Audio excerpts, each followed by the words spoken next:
Hi, everyone. Welcome to Covenant Connections. And we are here again with my very good friend Bill. Happy to see you, my man. Happy to be here. And this is going to be quite an episode. We're going to be talking about the temples.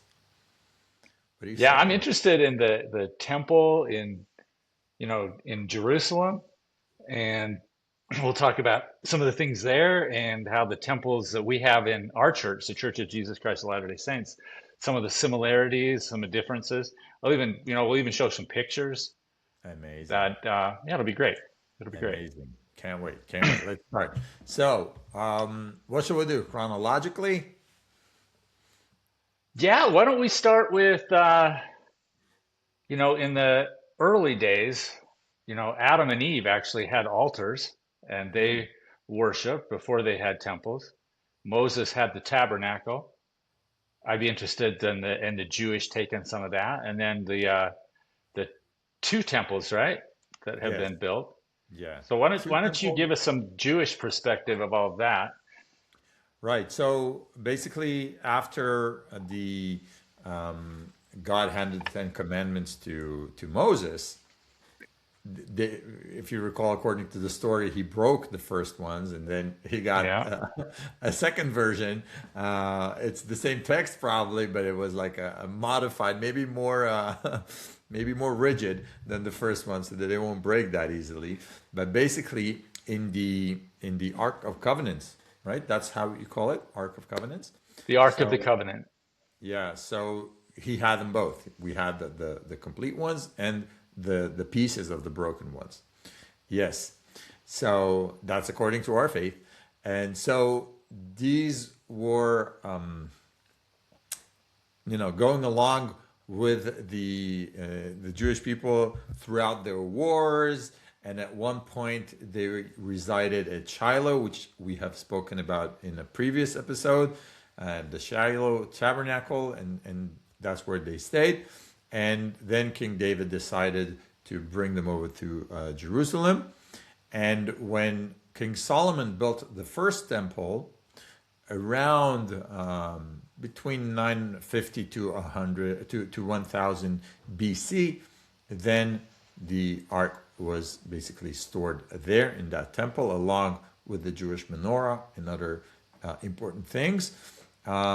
And then the temple was destroyed in 586 BC, and then the second temple was built 70 years later, 516 BC. And I actually have a model of it here. We'll talk about it a bit later. But what we see here is actually not the second temple as it was built, but as it was remodeled by Herod in the That is uh, in awesome. the in the first century BC, and we'll talk about it a bit later, and we can talk about the things that were unique to this temple. And the second temple was destroyed in 70 A.D. by the Romans. That's like a brief thing. And then I That's know there are that's great. temples that you wanted to show me as well, right? Yeah, I'll show you some of ours and I'll just give you a little brief view of a couple of pictures, but then let's talk about, the purpose and what actually happened in temples Yes. in I'll just Israel. And briefly mention that that specific temple that I've shown just the model right now is the one that Jesus saw in his lifetime. So that's the one. So that it's going to is be interesting fascinating. to see what he saw and talk about this.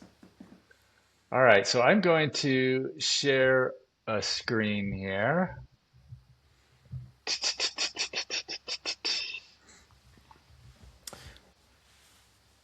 And you see here, we actually have over 300 temples that are built or under construction. And this is These just a are few. these This are is real. These are real. Yeah, this is the one in Salt Lake City. This looks like the one in the middle. This one looks like from the Wizard of Oz or something. It's Yeah, this one amazing. is in Washington, D.C. Wow. This one's in San Diego. So all over the world. Where's the one that we saw together that you've shown me? Um, that was in Mesa, Arizona.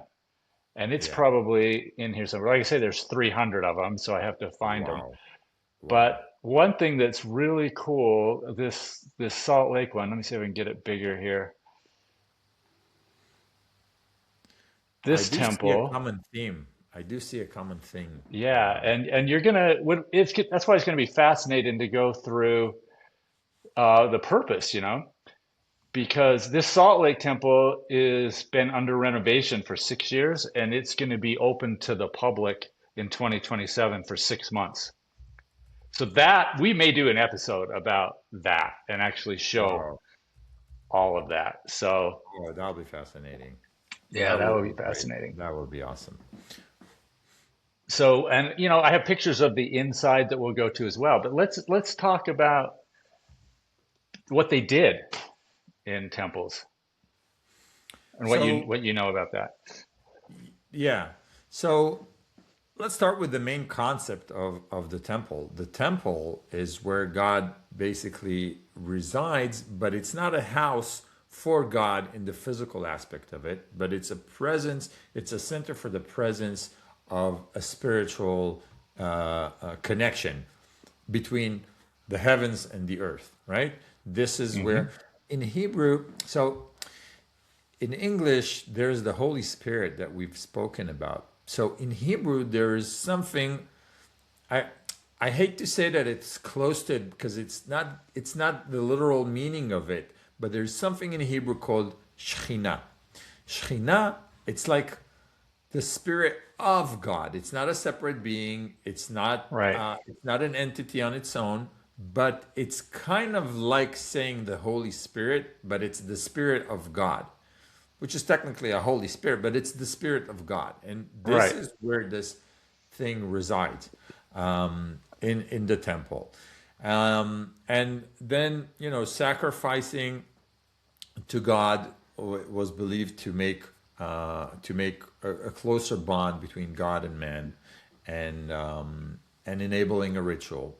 So in both temples, there's an inner room.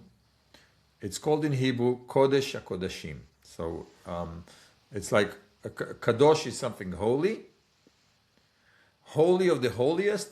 Can you say that? Holy, the Holy of Holies. The holy of That, holies. yes. And when we talk about our temples, we're going to talk about that as well, Okay, because we good. have the same thing. So in the first temple, that's where the ark resided, the ark of the covenant. It was there in the holy of holies. In the second, unfortunately, the ark wasn't already there. But what we did know that was there is the foundation stone. So in Jerusalem, on Mount Moriah, there's the foundation stone. Currently, it's under the Dome of the Rock. It's not a part of the Al Aqsa Mosque. The Al Aqsa Mosque is a different building. There's a Dome of the Rock. Under the Dome of the Rock, there's a stone. Unfortunately, usually, Jews and Christians are not allowed there unless they have specific permits to go in there. But I actually have a friend who's a Christian who just was able to visit there after years and years of trying to. And he brings on expeditions to Israel, and he was finally allowed. And I saw some pictures of it. So the foundation stone is, according to the belief, according to the Jewish belief, that's where Abraham was supposed to sacrifice his son Isaac. According to the Jewish belief, that's where the world was created. From that specific spot, it was created. According to the Muslim belief, Muhammad, there's a chapter in the Quran called Al Isra, where Muhammad basically goes up to the heavens and Hmm. meets all the prophets, including Jesus and Moses. So he meets them all, but he goes up to the heavens from that specific spot, the foundation stone. That's why it's so crucial, and that's where basically where the Holy of the Holies resided in the second temple that King Solomon built. So, So so that yeah, piece of ground is sacred to the Muslims, to the Jews, and to the Christians. It's one of the holiest places on planet Earth. absolutely, absolutely. Yeah, so it's pretty amazing, and I'm really hopeful that one day I'll be able to see and maybe touch it with my own eyes For now, I can only talk about it. But if you look online, you can find pictures of it, right? So if you write foundation stone, you'll see exactly how it looks because it's documented. It's nothing secret, but you just can't physically go in there. So the temple itself, we can use this model Yeah. just to show the temple itself. So it had uh, basically here, there's a back inner room. That's the Holy of Holies. In Hebrew, sometimes called Dvir. All right. That's where like the highest priest could only go in there once a year during Yom Kippur. And there's a veil in between, right? Exactly, exactly. Yeah. But still, this front area is where the menorah resided. There was incense, altar of incense, and this is the daily rituals were practiced here. But the actual sacrifice would be done here. I'll pick this up for a second. This is Yeah. the altar, and you can actually see this gray area where the priest would walk on here and basically sacrifice the lamb or whatever it is. These little drawings here, those are the places in which the animals were tied to. Those were like spots. And the reason we know this so well is this is highly documented by Josephus. This was documented in terms of measurements in precision not like no other. So there's a lot of controversy about Josephus Flavius was a historian, was born under the name Yosef ben Matityahu, and he participated in the revolt against the Romans, but then he switched sides and actually became an author for the Roman emperors. So there are a lot of controversies about some of the things he said about the people, because he was basically, I don't know if you can say it, but he was kind of propagating for the Romans. So sometimes he would say things that might not be accurate in terms of personalities or blaming people for things that they haven't done or vice versa. But in terms of representation of how things looked, measurements, even casualties, all these things were found out later to be highly accurate. He was very, very accurate in his teachings. So, but that is the second temple. But what I described earlier was true both for the first and the second.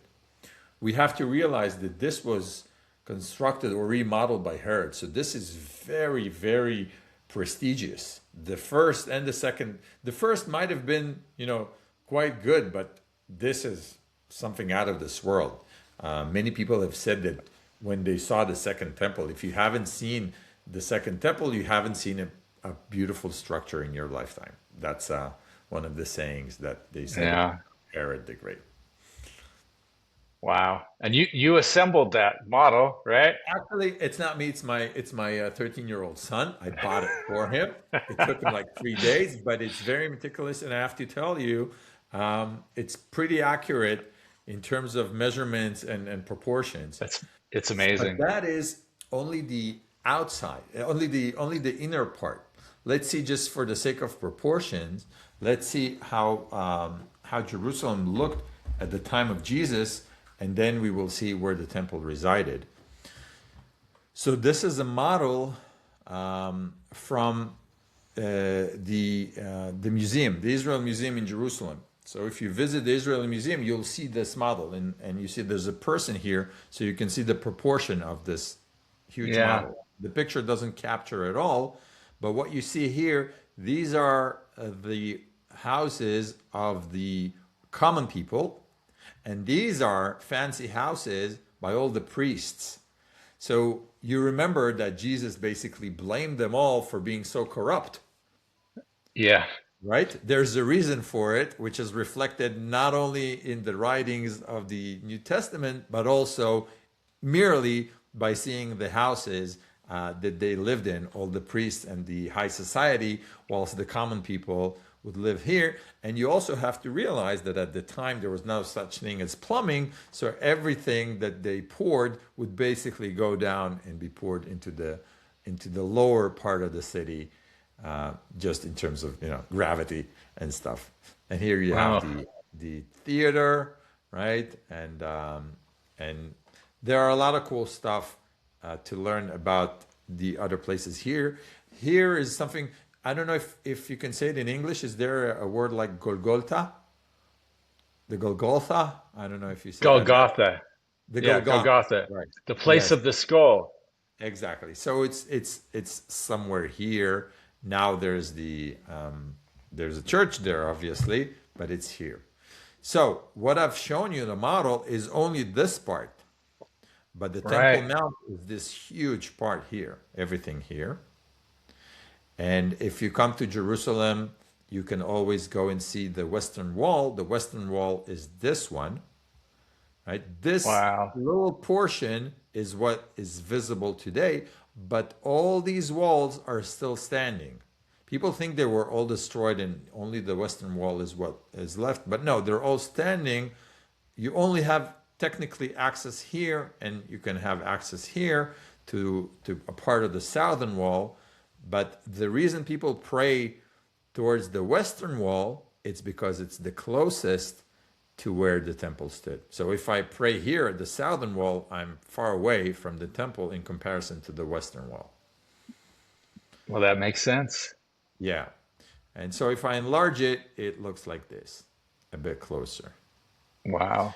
So over here, there's a gate, and up right above this gate, archaeologists found a part of a sign that says that from this point onwards, only Jews are allowed. Because when King Solomon built the original temple, and when others built the second temple, Ezra and Nehemiah and Ezra, when they started building the second temple, all of this was meant for everybody, not just for the Jews. And specifically, everybody were invited. But from this point onwards, it was only meant for the Jews. And there was a huge sign here, a part of which was actually found. And that door, the entrance is on the east side, correct? Yes, so the entrance is from the east side. This is called the Nicanor Gate. This is translated as the Beautiful Gate.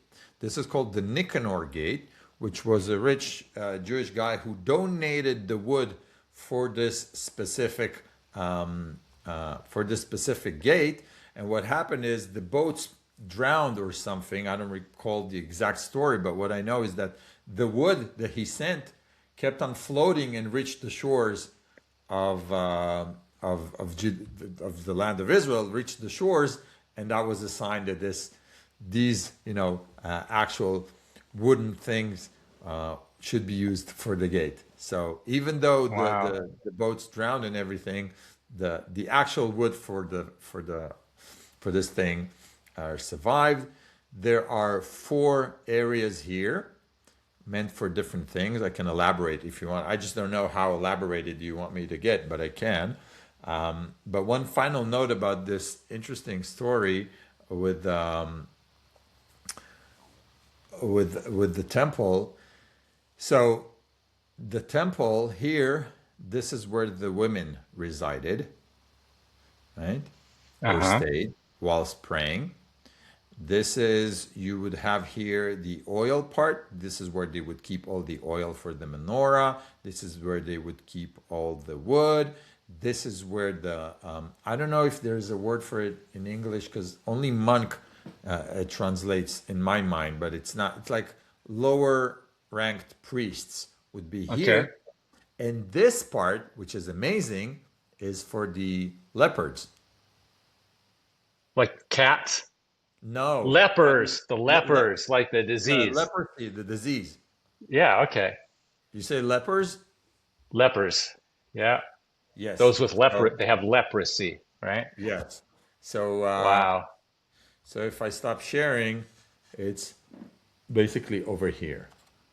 Wow. This this is for the, so even people with leprosy would have a place to come and pray. Secluded from everybody else, obviously, but they would be able to come and pray. And so there are many other things here in minor details, but let's not go into this. I want to hear about your temple resembling Okay. issues and differentiating factors as well. Yeah. So, temples in the Church of Jesus Christ of Latter-day Saints, it's something that is probably more unique to our religion. We believe that we are a restoration of Christ's original church, which Jesus was a Jew. And as we talked about in another episode, he fulfilled those covenants of the law of Moses. And in the restoration, when God restored the church, one of the very first things that he said was that there needed to be temples. That temples weren't something just from the old times. Temples were something that he expected all the time because that was, and you said it very well, it's his house. It's a place where he can be, where his spirit can reside, where he can communicate with his people. And so I'll share this. The first temple that we built was in Kirtland, Ohio, and then Nauvoo, Illinois. And then, like I said, now we have over 300 and more under construction all the time. So let me share this. So this is a picture. This is the Kansas City temple. So it's the temple near me. I don't know if you can see this wording right here on the front. Every temple in our church has the same wording. It says, "Holiness to the Lord, the house of the Lord." That's what it says on the front of every temple. And this is the front door. The front door always faces east, just like the temple that you just showed us, which is why I find that fascinating. Okay. Yeah. So I'm going to show you some different pictures here. So just a quick question about that. Yeah. When you say house of the Lord, is the Lord that almighty ultimate God or is it Jesus? Yes and yes. Ah. Jesus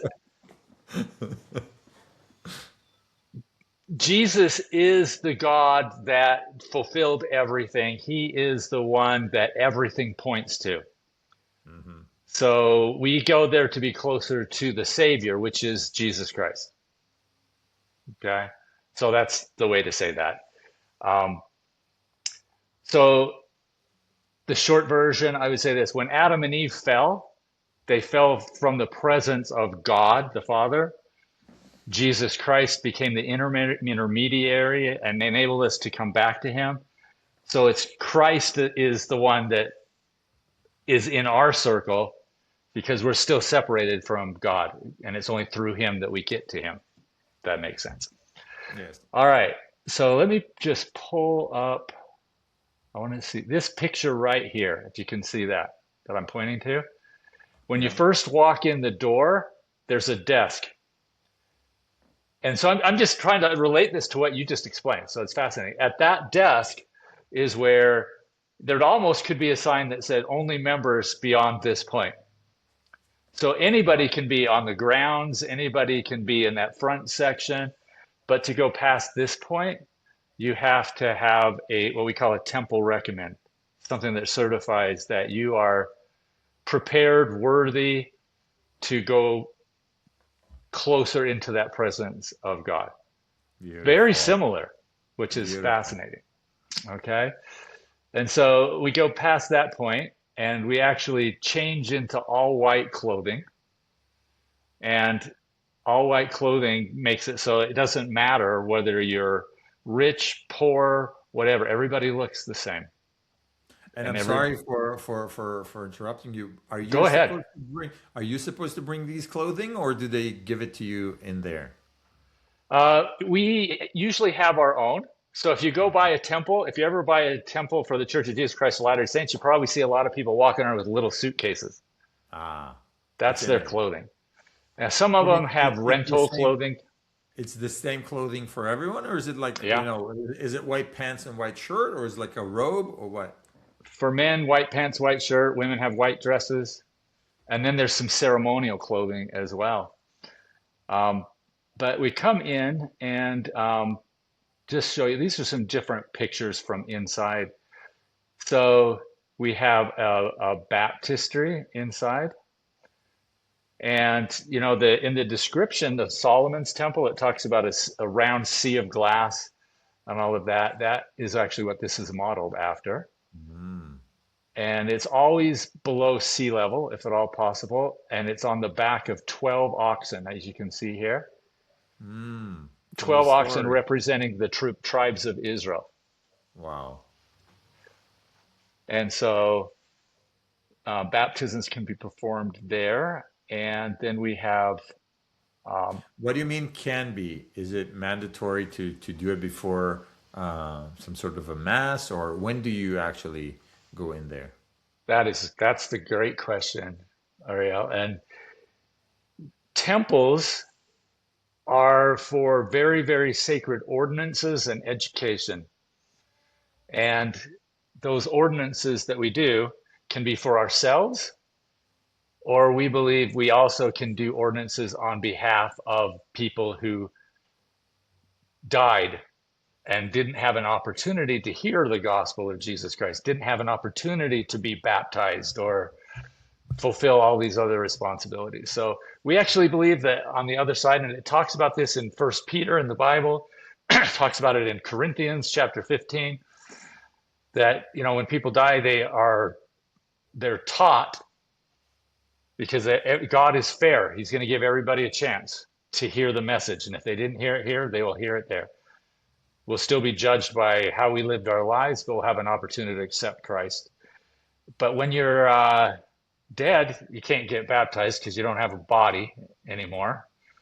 And so those ordinances are done on your behalf. So we actually, in the temples, we will do baptisms proxy or in behalf of other people, and then they have an opportunity to accept or reject that. So it's not mandatory by any means. They can say, yeah, I accept that or I don't, right? But we do baptisms for ourselves. We can do those in churches and different things. They don't have to be done in temples. Just the ones that are proxy are done in the temples. Wow. Okay. Wow.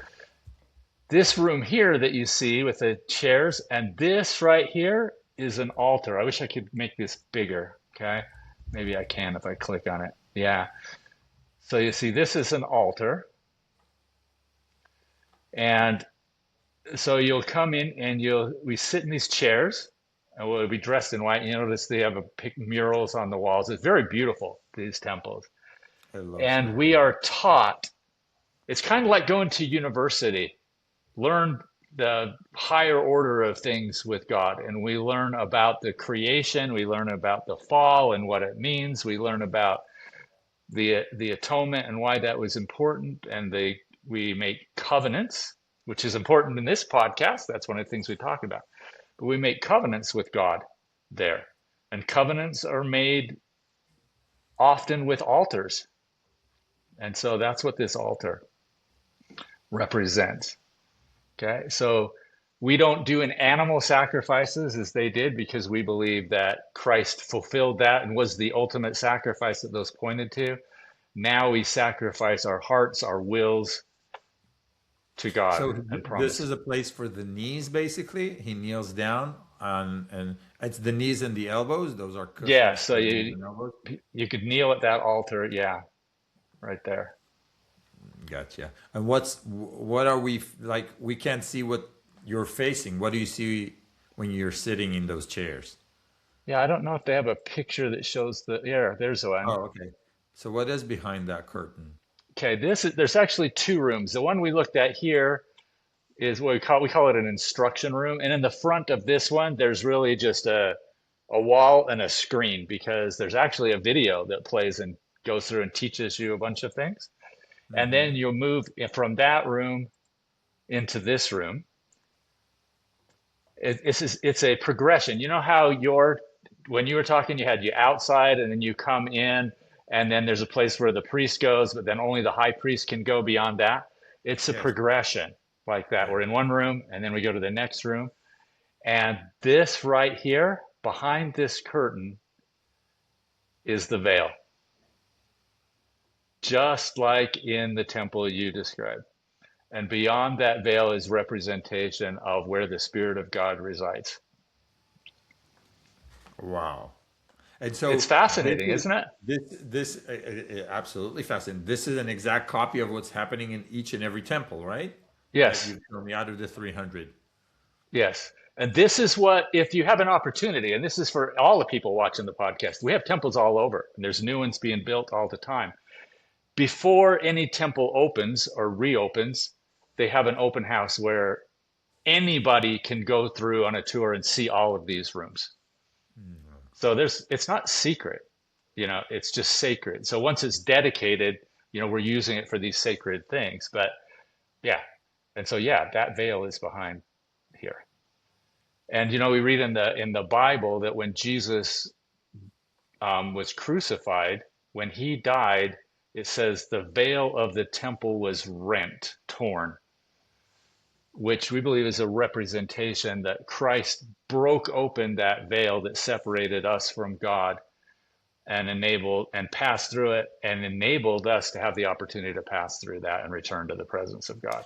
So I actually heard something, and let me know if I'm right. I heard that in some churches you have two maidens standing. One represents the church, and the other represents, I don't remember if they defined it as Israel, but having a veil on their face.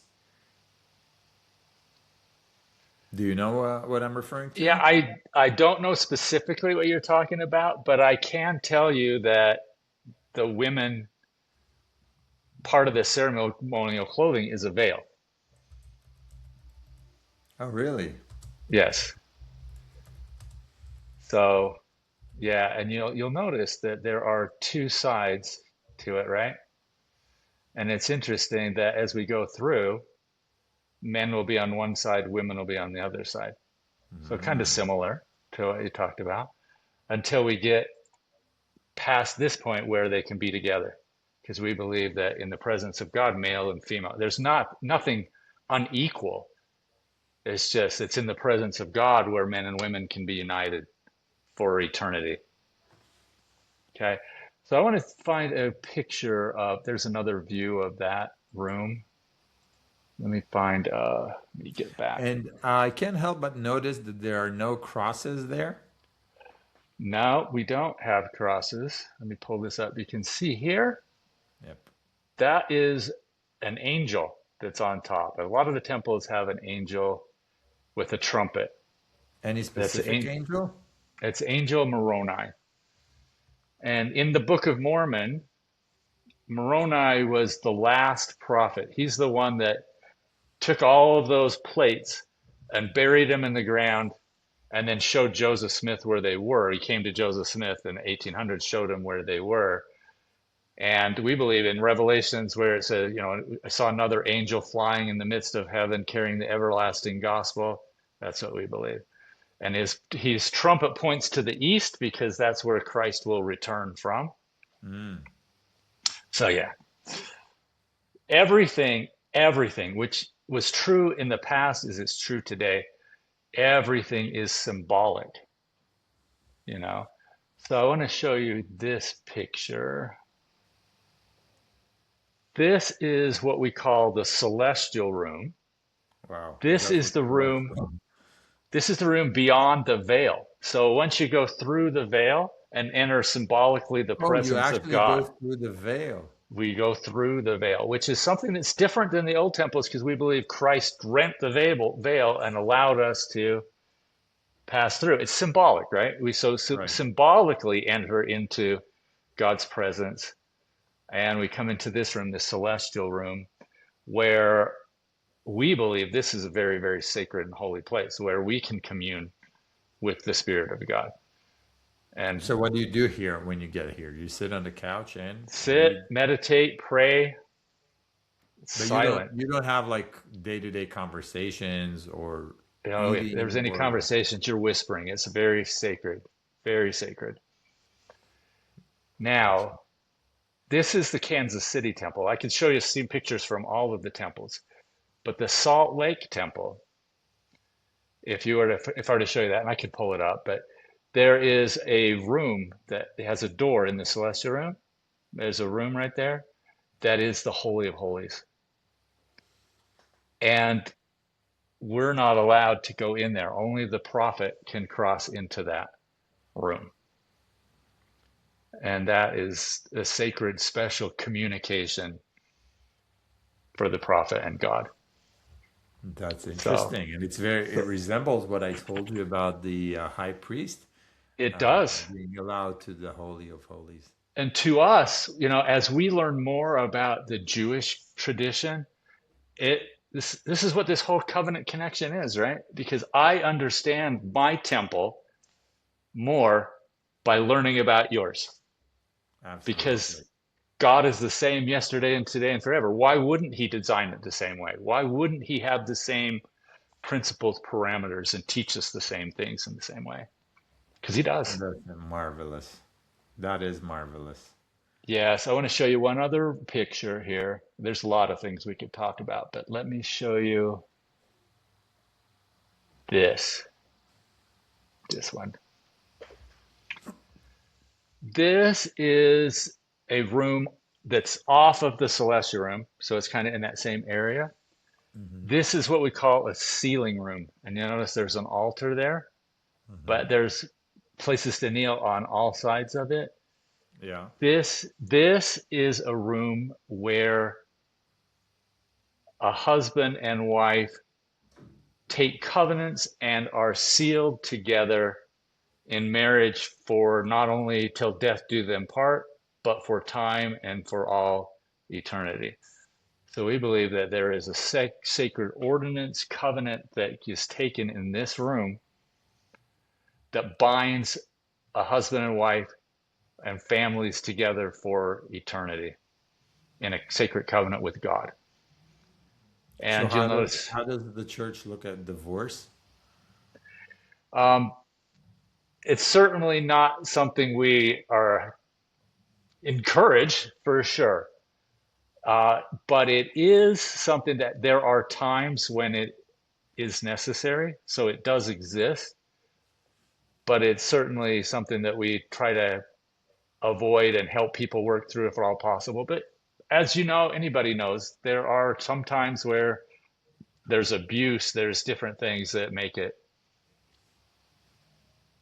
Somebody has broken their covenant, they made kneeling at this altar to a level where God can no longer honor that covenant, right? Ah, so there are ways to basically break that covenant. There are In ways extreme to, cases, but there are ways. yes, God doesn't break it, but we can break it, our end of it, Gotcha. right? It's interesting, Right. it's because these go all the way around. That's because sometimes people will take these covenants later on. They already have children, or maybe we're doing this for people that are passed on, and the children would be at the altar as well and be sealed to Oh, that so they're family all unit. going to be filled together Yes, as a family. yes. Wow. So for example, you and your wife and your children would kneel around that altar, and that ordinance would take place, and covenants would be made that would bind you to God and your family together to God. It's Amazing. powerful. It sounds powerful. It's a powerful thing.